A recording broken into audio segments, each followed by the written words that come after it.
Welcome to the Bodleian's Western Library. My name is Gillian and I'm head of the Bodleian's Oriental Collections.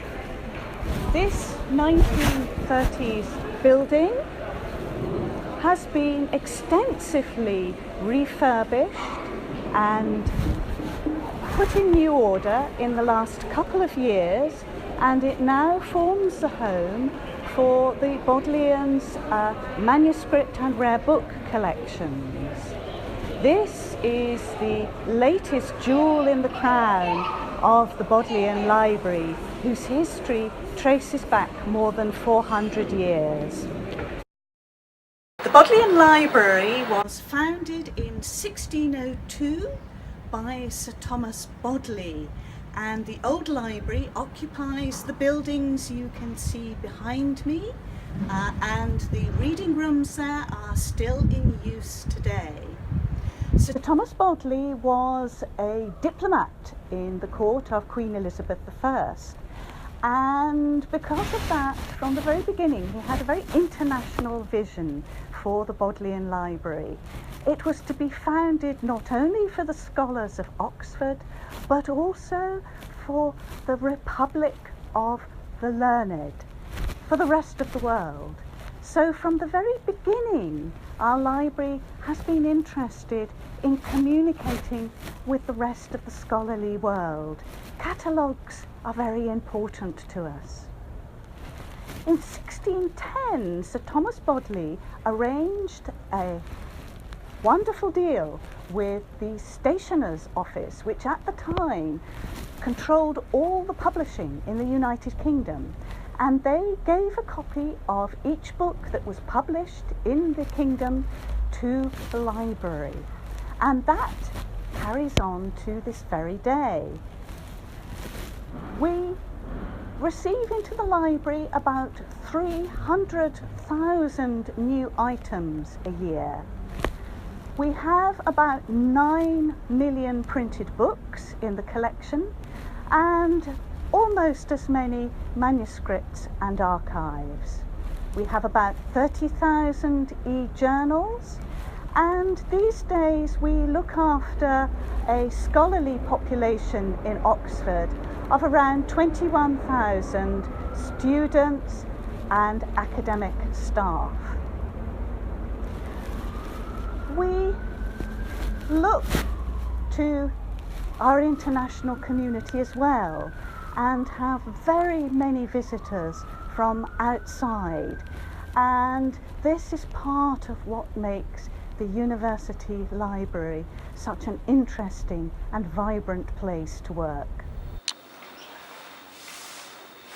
Well, the library has been collecting manuscripts from Southeast Asia since it was founded by Sir Thomas Bodley, but most of our most beautiful Pali manuscripts came into the library in the 19th century.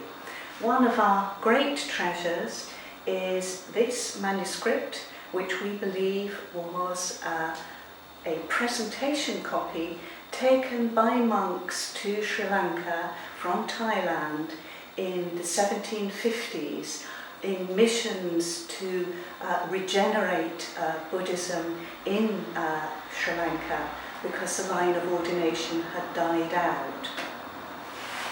If, however, you were a scholar wanting to come and find this manuscript and you didn't realise that this wonderful book existed, how would you find it in the library? And I thought I would use this as an example to show you where we are in terms of cataloguing these manuscripts in our collection at the moment. Well, at the moment, you would have to look for it in a card catalogue of uncatalogued manuscripts under Pali, and the details there aren't very exciting.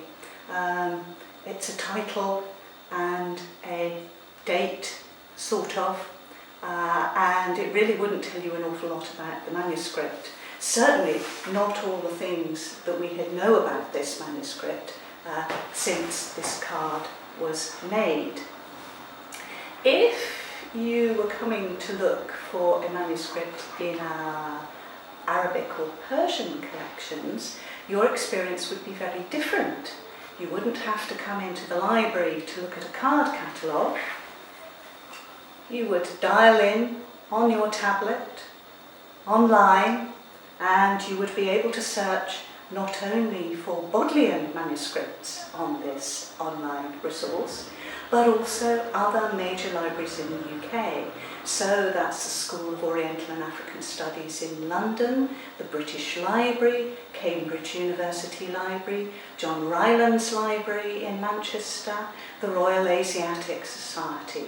So your life is very much easier if you have a desire to look at our Arabic and Persian manuscripts. So why don't we have one of these for our Pali Thai manuscripts?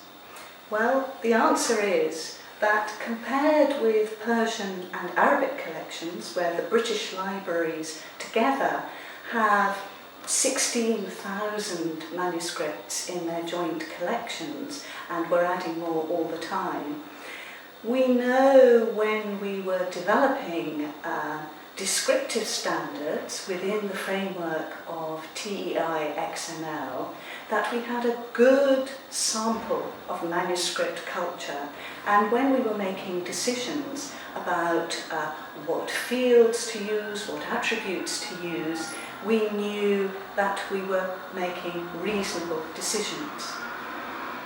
In the case of our Pali manuscripts, our collections in the United Kingdom are very small. Each major library probably at most has 250 or so manuscripts. So the total number in United Kingdom is somewhat less than 5,000, I would say, which isn't a large enough sample for us as libraries collectively to make sensible decisions about how we develop within the existing TEI XML framework to do bibliographic description of these manuscripts.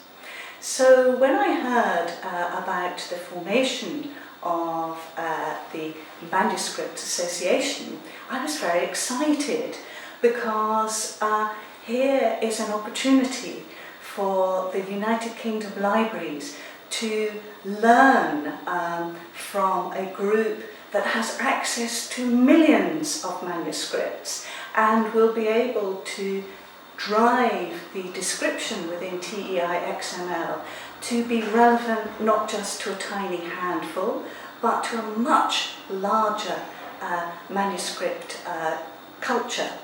And so we're wishing the conference every good wish, and we are very much hoping that the discussions that take place will give rise to a framework that means in the United Kingdom libraries can move from this to this for our readers. So I wish the conference the very best and look forward to hearing what comes out of it.